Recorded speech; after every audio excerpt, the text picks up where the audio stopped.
శాస్త్రవేత్తలు వాడే ఒక శక్తివంతమైన సాధనం మనకు అవసరం. మనం కేవలం గమనించడం ద్వారా ఒక నిర్ధారణకు రాలేం. ఉదాహరణకు, ఐస్ క్రీం అమ్మకాలు పెరిగినప్పుడే సముద్రంలో మునిగిపోయేవారి సంఖ్య కూడా పెరుగుతుంది. దానర్థం ఐస్ క్రీం తినడం వల్ల మునిగిపోతున్నారని కాదు కదా? అస్సలు కాదు. రెండింటికీ అసలు కారణం వేసవికాలం. ఎండ ఎక్కువగా ఉండటం వల్ల ఐస్ క్రీం తింటారు, అలాగే ఈతకు వెళ్తారు. ఖచ్చితంగా. పర్ఫెక్ట్.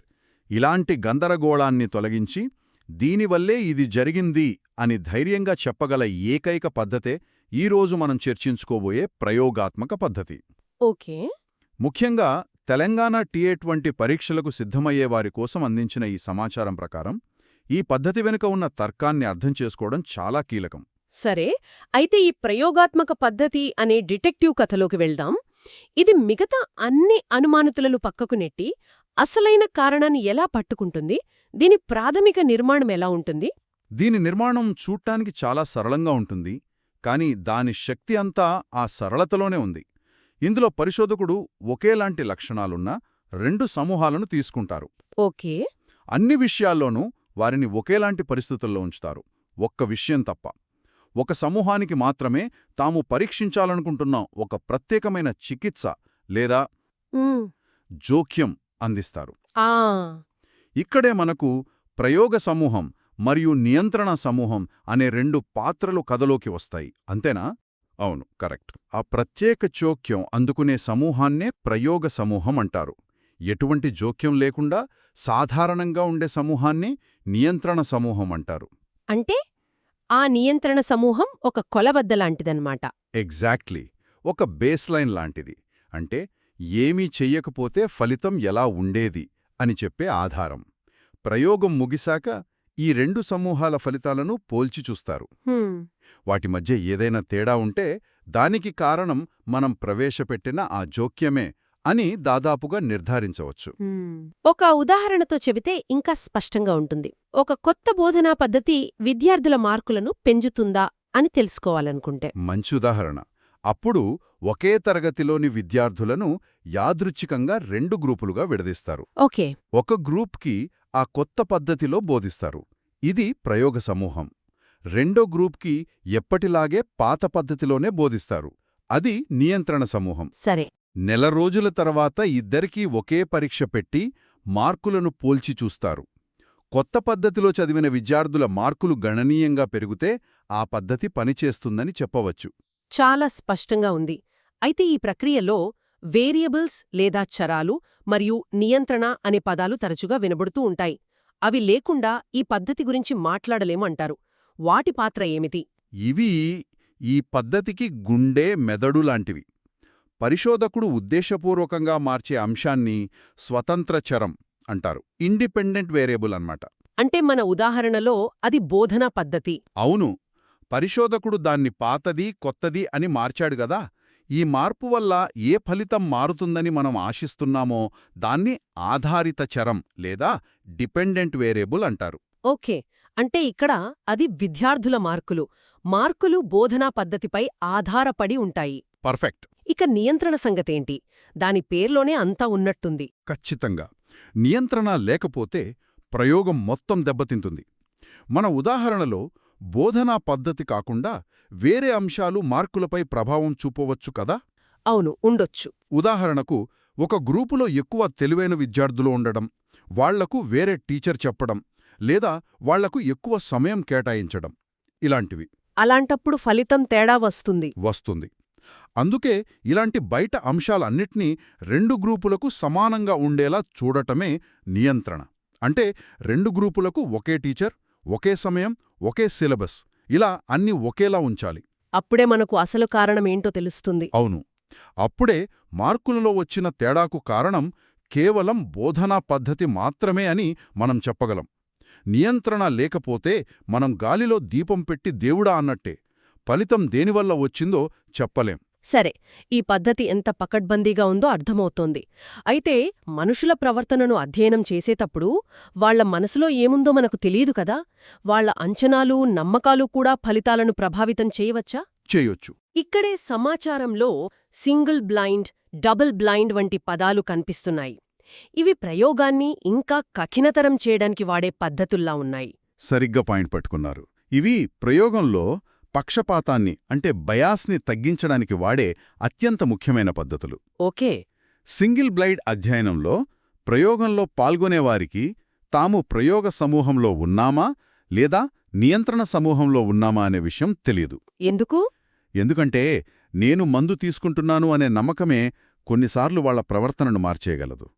అందుకే ఒక కొత్త విటమిన్ టాబ్లెట్ ఏకాగ్రతను పెంచుతుందా అని పరీక్షిస్తుంటే కొందరికి నిజమైన విటమిన్ టాబ్లెట్, మరికొందరికి అచ్చం అలాగే కనిపించే చక్రమాత్ర అంటే ప్లెసిబో ఇస్తారు. ఓకే, అది పాల్గొనేవారి పక్షపాతం. మరి డబుల్ బ్లైండ్ అంటే పేరును బట్టి ఇద్దరికీ తెలియదనిపిస్తోంది. అవును, డబుల్ బ్లైండ్ ఇంకా కఠినమైనది. ఇందులో ప్రయోగంలో పాల్గొనేవారికి, ప్రయోగం నిర్వహించే పరిశోధకులకు కూడా ఎవరికి ఏ చికిత్స అందిస్తున్నారో తెలియదు. పరిశోధకుల కూడానా? అవును. ఇది ఎందుకంత ముఖ్యమంటే, అనుకుందాం, ఒక డాక్టర్ ఒక కొత్త మందుని పరీక్షిస్తున్నాడు. ఆ మందు పని చేయాలని ఆయన బలంగా కోరుకుంటున్నాడు. తెలియకుండానే ఆ మందు తీసుకుంటున్న రోగుల పట్ల ఆయన కొంచెం ఎక్కువ శ్రద్ధ చూపించవచ్చు. వాళ్లను ఎక్కువ ప్రోత్సహించవచ్చు. కరెక్ట్. ఆయన ఆశాభావం వారి ఫలితాలను ప్రభావితం చేయవచ్చు. దీన్నే పరిశోధకుడి పక్షపాతం అంటారు. డబుల్ బ్లైండ్లో డాక్టర్కు కూడా తెలియదు కాబట్టి ఆ పక్షపాతానికి ఆస్కారమే ఉండదు. వావ్, ఇది చాలా లోతైన ఆలోచన. ఇక pre test post test design గురించి కూడా ఉంది. దీనివల్ల ప్రయోజనమేమిటి? దీనివల్ల మార్పును మనం కళ్లతో చూడగలం.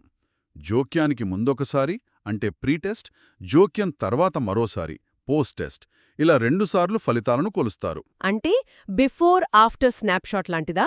అంతే. విద్యార్థులకు కొత్త బోధనా పద్ధతిని ప్రవేశపెట్టే ముందు వారి మార్కులు, తర్వాత వారి మార్కులు చూస్తే ఆ జోక్యం ఎంత మార్పును తీసుకువచ్చిందో స్పష్టంగా సంఖ్యాపరంగా చెప్పవచ్చు. ముందు ఇలా ఉన్నారు, ఇప్పుడు ఇలా అయ్యారు అని చూపించడానికి ఇదొక బలమైన ఆధారం. సరే, ఈ పద్ధతి వెనక ఉన్న సూత్రాలు, రక్షణ కవచాల గురించి అర్థమైంది. ఇప్పుడు ఒక పరిశోధకుడు దీన్ని ఆచరణలో పెట్టాలంటే ఒక ప్రణాళిక ప్రకారం వెళ్ళాలి కదా. ఎలాంటి దశలను అనుసరించాలి? అవును, ఒక క్రమపద్ధతి ఉంటుంది. సాధారణంగా 5 ముఖ్యమైన దశలు ఉంటాయి. మొదటిది ఊహనల రూపకల్పన అంటే హైపోథెసిస్. అంటే ఒక అంచనా వేసుకోవడం. అంతే. ఫలానా బోధనా పద్ధతి సంప్రదాయ పద్ధతి కంటే విద్యార్థుల గణిత స్కోర్లను పెంచుతుంది అనేది ఒక హైపోథెసిస్. రెండో దశ దానికి తగిన వారిని ఎంపిక చేసుకోవడం. అవును. రెండోది పాల్గొనేవారి ఎంపిక. పరిశోధనకు తగిన వ్యక్తులను ఎంపిక చేస్తారు. మూడవది, ఇది చాలా కీలకమైన దశ, సమూహాలకు యాదృచ్ఛికంగా కేటాయించడం. ర్యాండమ్ అసైన్మెంట్ అంటారు గదా, అదే. ఎంపికైన వారిని పక్షపాతం లేకుండా యాదృచ్ఛికంగా, ఉదాహరణకు టాస్ వేసి, ప్రయోగ మరియు నియంత్రణ సమూహాలకు కేటాయిస్తారు. ఇలా చేయడం వల్ల 2 గ్రూపులు దాదాపు అన్ని విధాలుగా ఒకేలా ఉండేలా చూడవచ్చు. ఆ తరువాత అసలు ప్రయోగం మొదలవుతుంది. అంటే 4వ దశలో జోక్యం అమలు చేస్తారు. సరిగ్గా. 4వది జోక్యం అమలు. అనుకున్న ప్రకారం ప్రయోగ సమూహానికి మాత్రమే ఆ చికిత్స అందిస్తారు. నియంత్రణ సమూహాన్ని సాధారణ స్థితిలోనే ఉంచుతారు. చివరిగా ఫలితాలు చూడటం. అవును. 5వది ఫలితాల కొలత మరియు విశ్లేషణ. 2 సమూహాల ఫలితాలను కొలిచి, పోల్చి, వాటి మధ్య ఉన్న తేడాలను స్టాటిస్టికల్గా విశ్లేషిస్తారు. ఈ తేడా యాదృచ్ఛికంగా వచ్చిందా లేక నిజంగా మన జోక్యం వల్లేనా అని నిర్ధారిస్తారు. ఈ దశలన్నీ వింటుంటే అన్ని ప్రయోగాలు ఒకే ప్రమాణంతో ఉంటాయా అని సందేహం వస్తుంది. కొన్నిసార్లు పరిస్థితులు మన చేతిలో ఉండవు పడా? ఉండవు. చాలా మంచి ప్రశ్న. వాస్తవ ప్రపంచంలో ఎప్పుడూ ఆదర్శవంతమైన పరిస్థితులు ఉండవు. అందుకే వాటి రూపకల్పన, నియంత్రణ స్థాయిని బట్టి ప్రయోగాలను 3 ప్రధాన రకాలుగా చూడవచ్చు. ఓకే. మొదటిది నిజమైన ప్రయోగాత్మక డిజైన్, ట్రూ ఎక్స్పెరిమెంటల్ అంటారు. దీన్ని ఒక ఖరీదైన అత్యాధునిక సైన్స్ ల్యాబ్తో పోల్చవచ్చు. ఇక్కడ ప్రతిదీ మన నియంత్రణలో ఉంటుంది. అంటే యాదృచ్ఛిక కేటాయింపు, నియంత్రణ సమూహం అన్నీ పక్కాగా ఉంటాయన్నమాట. అన్నీ.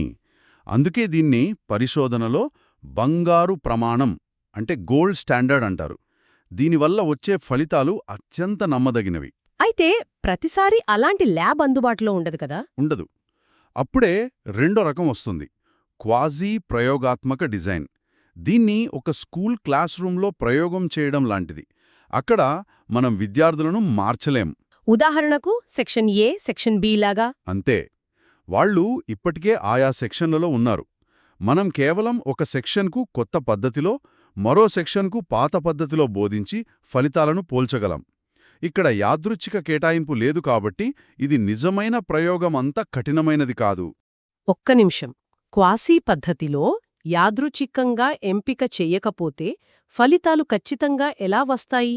సెక్షన్ ఏ విద్యార్థులు మొదటి నుంచే చురుగ్గా ఉండవచ్చు కదా? ఇది పెద్ద లోపం కాదా? ఇది ఖచ్చితంగా ఒక పెద్ద లోపమే. అందుకే క్వాసీ ప్రయోగాత్మక ఫలితాలను చాలా జాగ్రత్తగా విశ్లేషించాలి. పరిశోధకులు ఆ ముందున్న తేడాలను గుర్తించి వాటిని గణాంక పద్ధతులతో సర్దుబాటు చేయడానికి ప్రయత్నిస్తారు. అంటే ఇది బెస్ట్ కాదు, కాని ఉన్నవాటిలో బెటర్ ఆప్షన్. అవును, కొన్నిసార్లు వాస్తవ పరిస్థితుల్లో మనకున్న ఏకైక మార్గమిదే. ఇక మూడవది ప్రయోగాత్మక డిజైన్. ఇది వంటగదిలో కొలతల్లేకుండా ఏదో ఒకటి ప్రయత్నించి బాగా వచ్చింది అనుకోవడం లాంటిది. అంటే ఇందులో అసలు నియంత్రణ సమూహమే ఉండదా? ఉండదు. కేవలం ఒకే సమూహానికి జోక్యమిచ్చి ముందు తర్వాత ఫలితాలను చూస్తారు. అది మనం వేసిన కొత్త మసాలా వల్లే రుచిగా ఉందో లేక ఆ రోజు కూరగాయలు తాజాగా ఉండడం వల్లనో ఖచ్చితంగా చెప్పలేం. ఇది చాలా బలహీనమైన డిజైన్. ఈ సారూప్యతలు చాలా బాగా వినరించాయి. సరే, ఇంత కష్టపడి ప్రయోగం చేయడం వల్ల మనకు లభించే అసలైన ప్రయోజనమేమిటి? మరోవైపు మనం ఏదైనా కోల్పోతున్నామా? ముఖ్యంగా టెట్ అభ్యర్థులకు ప్రయోజనాలు, పరిమితులపై స్పష్టత అవసరం. ఖచ్చితంగా. దీని ప్రయోజనాలే దీనికి ఇంత కీర్తిని తెచ్చిపెట్టాయి. మొదటి అతిపెద్ద ప్రయోజనం, దీని సూపర్ పవర్ ఏంటంటే ఇది కారణ ఫలిత సంబంధాలను తిరుగులేకుండా నిర్ధారిస్తుంది. అంటే ఏ వల్లే బి జరిగింది అని ధైర్యంగా చెప్పొచ్చు. రెండవది, చరాలపై పరిశోధకుడికి పూర్తి నియంత్రణ ఉంటుంది. దీనివల్ల అనవసరమైన అంశాల ప్రభావాన్ని తొలగించవచ్చు. మూడవది, ఫలితాలను పునరావృతం చేయవచ్చు. అంటే అదే ప్రయోగాన్ని వేరొక చోట చేసినప్పుడు దాదాపు అవే ఫలితాలు రావాలి. ఇది సైన్స్కి చాలా ముఖ్యం. నాలుగవది, ఇది చాలా వస్తునిష్టత కలిగి ఉంటుంది. అంటే పరిశోధకుడి సొంత ఇష్టాయిష్టాలకు ఇందులో తావుండదు. ప్రయోజనాలు చాలా బలంగా ఉన్నాయి. అయితే ప్రతి సూపర్ హీరోకి ఒక బలహీనత ఉన్నట్టు ఈ పద్ధతికి కూడా ఏవైనా పరిమితులు ఉన్నాయా? ఉన్నాయి, మరియు అవి చాలా తీవ్రమైనవి. ముఖ్యంగా పిల్లల విషయంలో. మొదటిది కృత్రిమ వాతావరణం. అంటే ల్యాబ్ సెటప్. అవును, ల్యాబ్లో కెమెరాల ముందు ఒకలా ప్రవర్తించే పిల్లాడు తన స్నేహితులతో ఆడుకునేటప్పుడు పూర్తిగా మరోలా ప్రవర్తించవచ్చు. నిజమే. రెండవది, ఇది చాలా ముఖ్యమైనది, నైతిక ఆందోళనలు. మనం పిల్లలపై అన్ని రకాల ప్రయోగాలు చెయ్యలేం. ఒక పిల్లాడిలో భయాన్ని లేదా ఆందోళనను సృష్టించి దాని ప్రభావాన్ని అధ్యయనం చేయడం నైతికంగా తప్పు. అలా చెయ్యకూడదు. శాస్త్రం కోసం ఒక పిల్లాడి సంక్షేమాన్ని పణంగా పెట్టలేం. ఇది పరిశోధకుల చేతులను కట్టేసే పెద్ద పరిమితి. అంటే ల్యాబ్లో వచ్చిన ఫలితాలు నిజ జీవితానికి వర్తిస్తాయని గ్యారంటీ లేదు. అవును, అదే మూడవ పరిమితి, సాధారణీకరణ సమస్య. ప్రయోగశాలలో వచ్చిన ఫలితాలు బయటి ప్రపంచానికి వర్తిస్తాయని ఖచ్చితంగా చెప్పలేం. నాలుగవది, ఇది చాలా ఖరీదైనది మరియు సమయం తీసుకునేది. చివరిగా చిన్నపిల్లలతో ప్రయోగాలు చేయడం ఆచరణలో చాలా కష్టం. ఈ చర్చను ముగించే ముందు మనం తెలుసుకున్న ముఖ్య విషయాలను ఒక్కసారి గుర్తు చేసుకుందాం.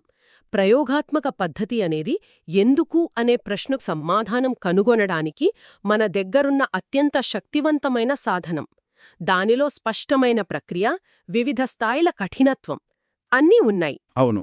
అయితే ఇది సర్వరోగ నివారిణి కాదు. ముఖ్యంగా బాలల అభివృద్ధి అధ్యయనంలో దీనిని వాడేటప్పుడు కృత్రిమ వాతావరణం, నైతిక ఆందోళనను వంటి తీవ్రమైన పరిమితులను కూడా మనం గుర్తుంచుకోవాలి. అవును, ఇది మనల్ని ఒక ప్రాథమికమైన ప్రశ్న దగ్గర నిలబెడుతుంది. ఒక పరిశోధనలో శాస్త్రీయ కఠినతకు, ఒక పిల్లాడి సంక్షేమానికి మధ్య సరైన సమతుల్యతను సాధించడం ఎలా? ఒక ప్రయోగశాలలో మనం కనుగొన్న ఒక శాస్త్రీయ సత్యం నిజ జీవితంలో ఒక పిల్లాడి రోజువారీ ఎదుగుదలకు ఎంతవరకు ఉపయోగపడుతుంది? బహుశా సంపూర్ణమైన అవగాహనకు ఒకే పద్ధతి సరిపోదు. అంటే వేరే పద్ధతులతో కలిపి వాడాలి. కరెక్ట్.